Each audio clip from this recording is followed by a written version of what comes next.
Hola, hola a todos queridos amigos, oyentes y seguidores de Historia en Podcast. Muy bienvenidos todos ustedes a un nuevo episodio, a un nuevo encuentro con la historia, y en esta oportunidad, como ya es costumbre, estamos en el episodio 87 de esta sexta temporada On Demand, o 177 del total.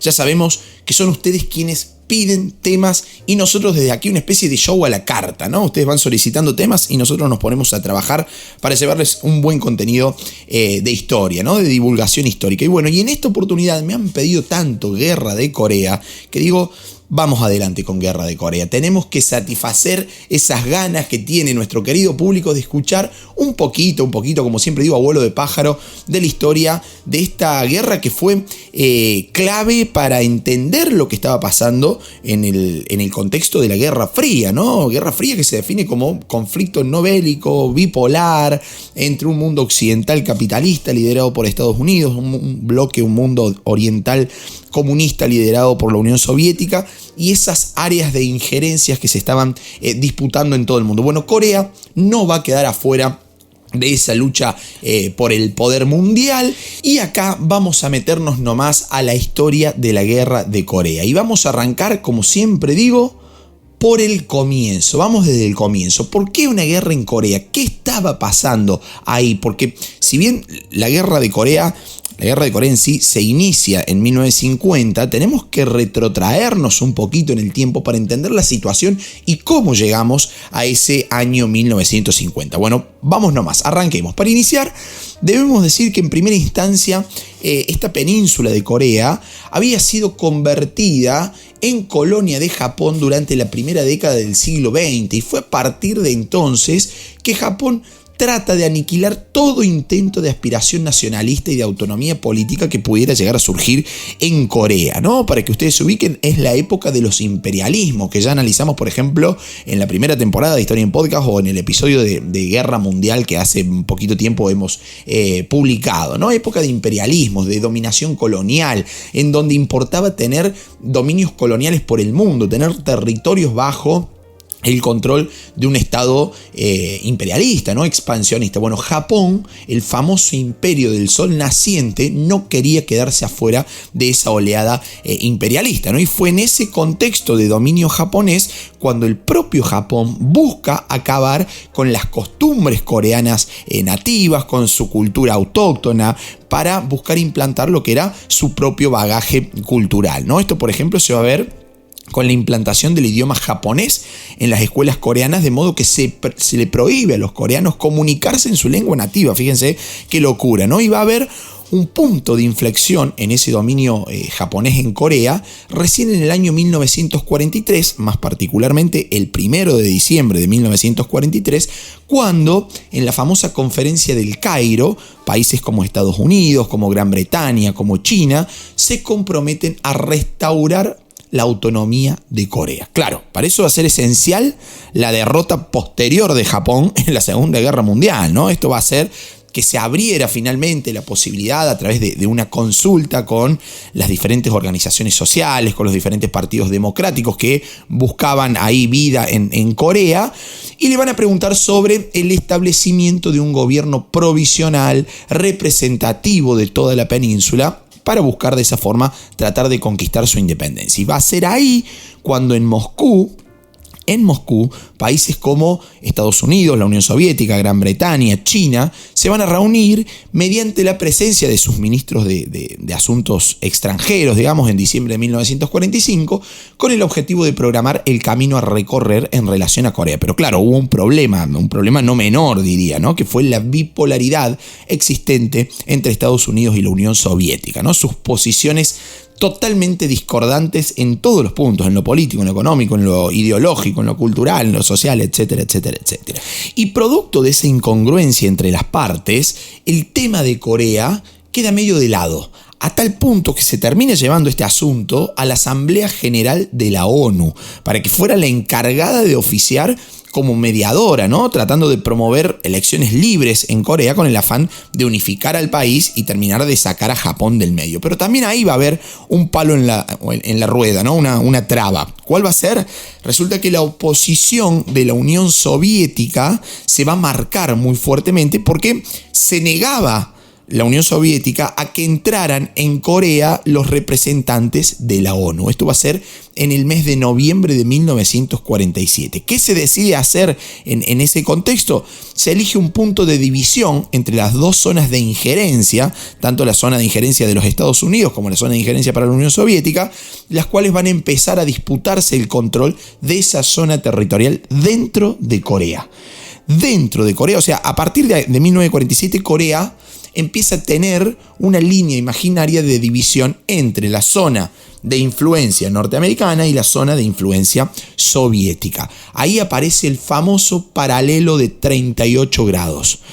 Este paralelo de 38 grados emerge, ¿sí?, como la frontera entre las dos zonas de ocupación, ¿sí? Pasamos entonces en Corea del dominio japonés al dominio norteamericano y al dominio soviético. A partir de esa división, de esa partición de Corea en dos zonas de control, en dos zonas de injerencia, de influencia, como prefieran llamarlo, ambas superpotencias, ya de lleno en lo que va a ser el marco de la Guerra Fría, empiezan cada una a militarizar sus áreas de control. Tanto Estados Unidos como la Unión Soviética van a empezar a desarrollar fuerzas políticas también que fueran acordes a la línea de pensamiento y de acción que cada potencia representaba, ¿no? Van a instalar fuerzas militares, van a instalar instituciones que a la larga van a ser las encargadas de obstaculizar la unión política y territorial de Corea. Podemos decir que fueron las responsables, las potencias, tanto Estados Unidos como la Unión Soviética, van a ser las responsables de alimentar ese antagonismo entre una Corea del Norte procomunista y una Corea del Sur procapitalista. Ahora, ¿cuál fue la realidad de cada una de estas Coreas? Les cuento. En Corea del Sur, bajo lo que podemos llamar la anuencia, el apoyo de los Estados Unidos aparte de la estricta supervisión de la ONU, se van a celebrar elecciones generales, Corea del Sur estamos hablando, el 10 de mayo de 1948. O sea, se levanta una de las banderas que esgrimía Estados Unidos dentro de la Guerra Fría, ¿no? La bandera de la democracia, la bandera de la libertad. No digo que haya sido una realidad, cada uno de ustedes hará su crítica, pero al menos ese modelo político occidental que decide defender la propiedad privada, la democracia y la libertad del individuo, ¿no? Bueno, está plasmando una de sus banderas en Corea del Sur. Se llaman a elecciones generales el 10 de mayo de 1948. Bueno, de esa forma se crea en Corea del Sur una Asamblea Nacional Constituyente, la cual promulga una constitución que avalaba justamente un régimen presidencialista con amplias facultades en esa parte de Corea. ¿Quién va a asumir ese cargo de presidente de Corea del Sur? Ahí llega a la presidencia el nacionalista Syngman Rhee, quien tenía una amplia trayectoria en la política coreana, incluso durante la época de dominación japonesa, ¿no? La cuestión es que Syngman Rhee va a ser el encargado de proclamar el 15 de agosto de 1948 la República de Corea del Sur, con capital en Seúl. ¿Sí? Tenemos ya funcionando un nuevo estado en el mundo, que es Corea del Sur, con Syngman Rhee a la cabeza, pro-occidental, pro-Estados Unidos, con capital en Seúl, con régimen presidencialista con amplias facultades, etcétera, etcétera, etcétera. Pero ese nuevo gobierno va a adoptar un claro sentido militarista, incluso va a mantener una estrecha relación tanto con la burocracia como con las instituciones de la fuerza, como la policía, por ejemplo, ¿no? Que van a ser adiestradas y formadas durante la anterior dominación japonesa, durante la anterior ocupación japonesa. Se va a adiestrar ahí esa policía, su escuela va a ser ese dominio japonés. Bueno, eso va a ser una continuidad dentro del régimen de la República de Corea del Sur. Obviamente, bajo este régimen, la estructura social, así como el régimen de la propiedad, no se van a modificar, porque justamente el respeto a la propiedad privada es la premisa, ¿no?, del bloque occidental capitalista al cual adhería y adhiere todavía hoy Corea del Sur. Algunos historiadores van a decir, Corea del Sur fue servil al colonialismo y bla, bla, bla. No. Respetó la propiedad privada que esgrimía el mundo occidental en su conjunto, porque si no, con este argumento mediocre, podemos decir que Corea del Norte fue servir al colonialismo soviético que avasalló la propiedad privada, ¿no? Sin embargo, son dos modelos de acción, dos modelos de posicionamiento. Fin de la cuestión. Después, a la hora de sacar un juicio crítico, tengamos en cuenta todas las miradas y todas las voces. Porque, ¿qué pasa acá?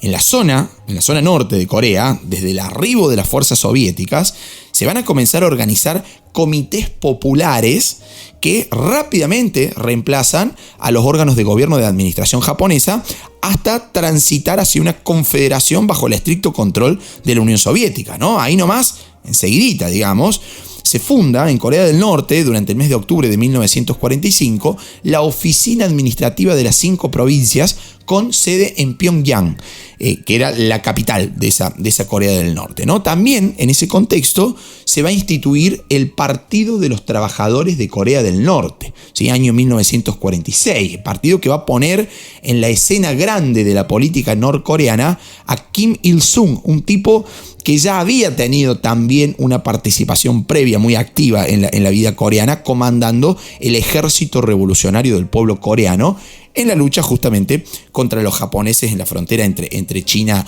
y Corea. Como notita de color, Kim Il-sung va a ser el abuelo del actual líder norcoreano Kim Jong-un, también muy familiarizado, digamos, ¿no? Dentro del régimen comunista y pro Rusia hoy en día, ¿no? Muy aliado de Putin en esa zona del mundo. Y segundo dato, digamos, interesante, Kim Il-sung, ¿sí? el primer líder político de Corea del Norte, en el año 98 va a ser declarado presidente eterno de la República Norcoreana, ¿no? Un cargo honorífico a título póstumo sería, ¿no? Ya una vez fallecido. Pero bueno, datos como para entender el fanatismo que siempre se demuestran en estos regímenes totalitarios hacia el culto al líder. Ahora, ¿qué va a pasar en esa Corea del Norte? También se va a efectuar ahí, elecciones generales para nombrar a los miembros de los comités provinciales y municipales, y de esa forma buscar establecer la Asamblea Popular Norcoreana, que iba a tener la facultad de designar un comité constitucional provisional encargado de elaborar lo que sería algo así como un borrador constitucional que se va a terminar aprobando finalmente con el título de Constitución de la República Popular Norcoreana el 28 de abril de 1948. Oficialmente la Asamblea Popular Suprema proclama la República Democrática de Corea del Norte con capital en Pyongyang el 9 de septiembre de 1948, y ahí asume la presidencia Kim Il-sung, recibiendo obviamente el reconocimiento del gobierno soviético. Ahora, ¿qué estaba pasando desde lo territorial, desde lo poblacional? Porque hasta acá la rosca política, digamos, ¿no? Ahora, ¿qué pasaba en estos otros puntos? Bueno, ese territorio de Corea del Norte era el menos poblado, pero en contraste con el sur,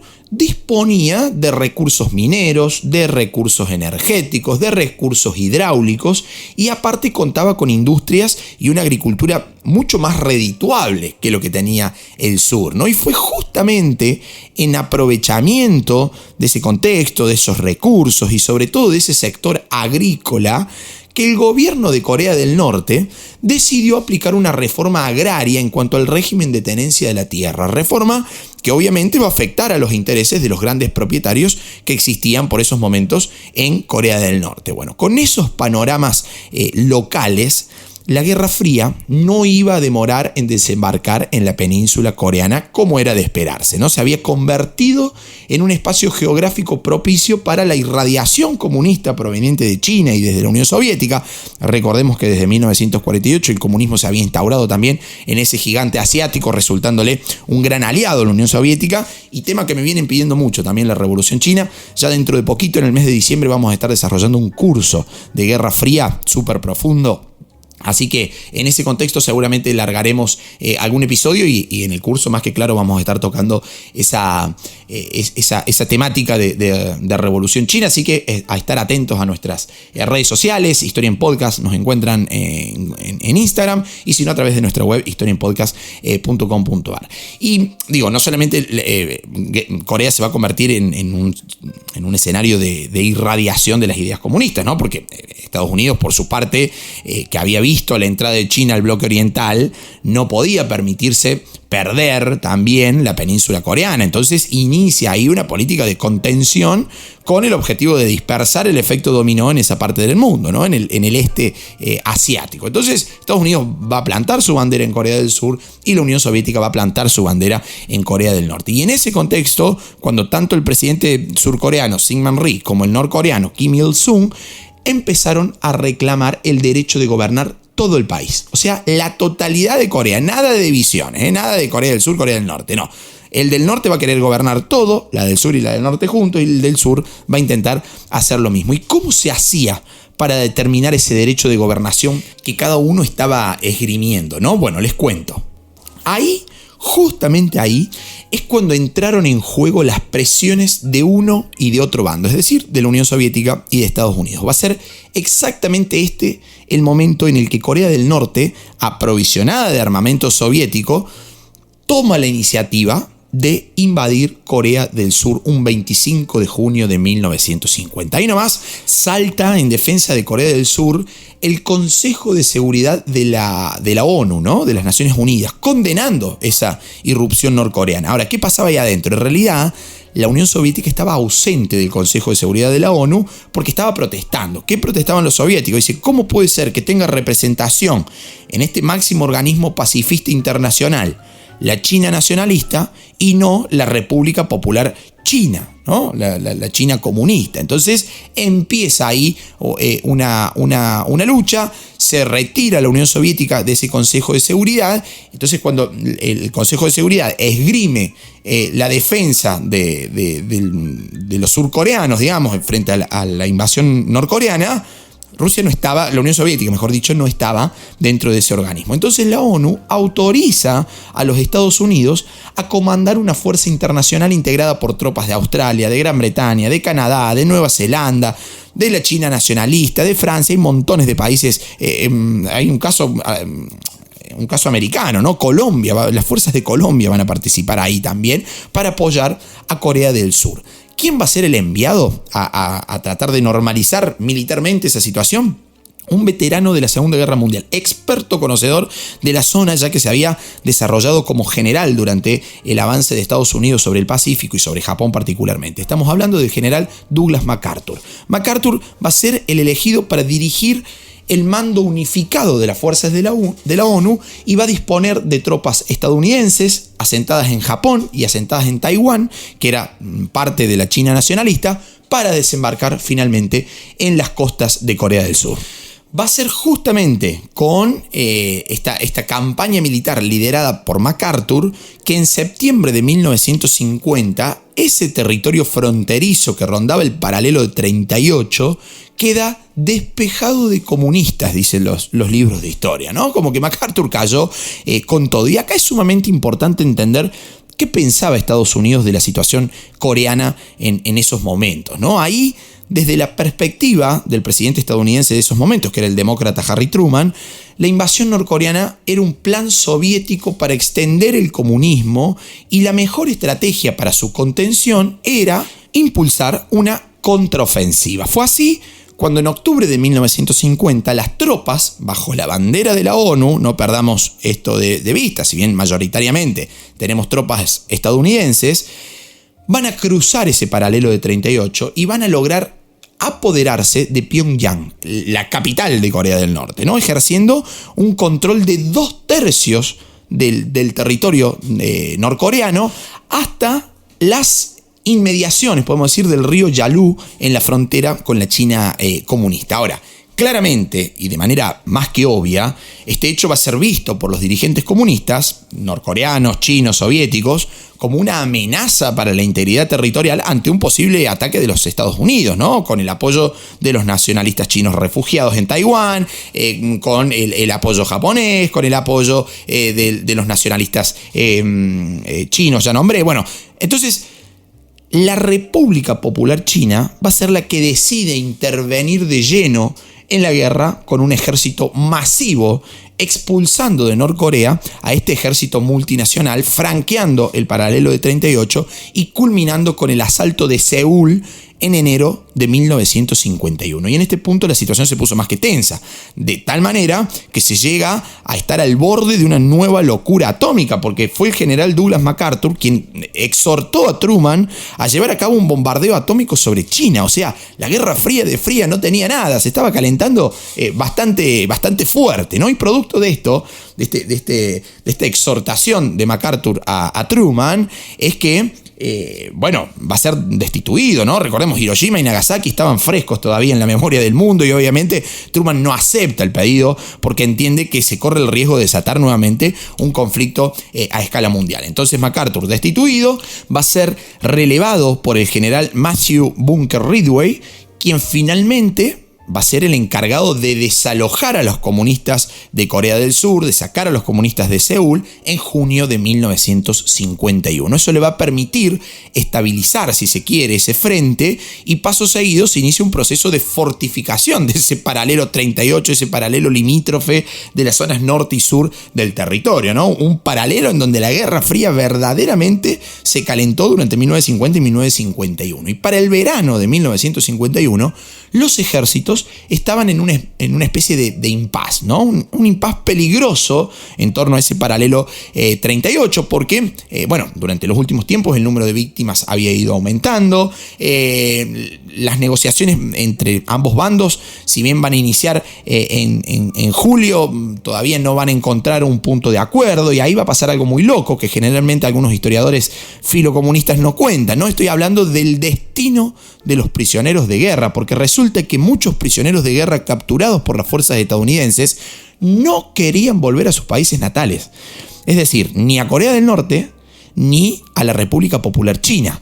Pero ambos países exigían esa repatriación como condición para la paz. Durante una tensa serie de intercambios de prisioneros antes del armisticio de 1953, más de 75.000 prisioneros comunistas fueron repatriados, pero más de 22.000 desertaron o solicitaron asilo. O sea, los tipos estaban combatiendo obligadamente por Corea del Norte o por la China comunista, fueron capturados y a la hora de ser devueltos dijeron: por favor, no nos devuelvan ni a Corea del Norte ni a la China comunista, ¿no? Es un verdadero calvario. Más de 22.000 desertaron o pidieron asilo político, ¿no? Bueno, finalmente, el 27 de julio de 1953, Corea del Norte, China y Estados Unidos firman un armisticio conocido con el nombre de Armisticio de Panmunjom, lo que en la práctica termina consagrando la división de Corea en dos estados separados por el paralelo de 38 grados, ¿no? Es la situación que tenemos hasta hoy en día. Sin embargo, pasa algo muy loco nuevamente ahí adentro, y esto es un dato no muy conocido, porque Corea del Sur se opuso a esa división de la península de Corea y por lo tanto no accedió ni al armisticio. Recordemos que se había firmado entre Estados Unidos, China y Corea del Norte. Corea del Sur no accede a ese armisticio, ni tampoco accede a la firma de un tratado de paz formal. Por lo que en la práctica, militarmente hablando, los combates terminaron, pero la guerra, técnicamente, nunca acabó, porque los beligerantes no firmaron entre ellos ni el armisticio ni el posterior tratado de paz. Por eso se dice que esta guerra de Corea, en plena Guerra Fría, que significó uno de los puntos más calientes del conflicto, en realidad fue una guerra que nunca terminó. Lo que sí terminó, queridos amigos, oyentes y seguidores, fue este episodio de Historia en Podcast. Espero haberles dado un paneo general de esta guerra de Corea, de algunas curiosidades, de algunos datos de color, y como siempre los espero. Vamos a estar lanzando un nuevo curso de Revolución Rusa, ahora nomás, en noviembre de 2024, si se quieren sumar a través de nuestra web, historiaenpodcast.com.ar, sino a través de nuestro Instagram, Historia en Podcast. Siempre estamos subiendo contenido de divulgación histórica para todos los gustos que se puedan encontrar. Los espero, Lucas Bota mi nombre, y será hasta un próximo episodio cuando la historia nos vuelva a reunir. Chao, muchas gracias.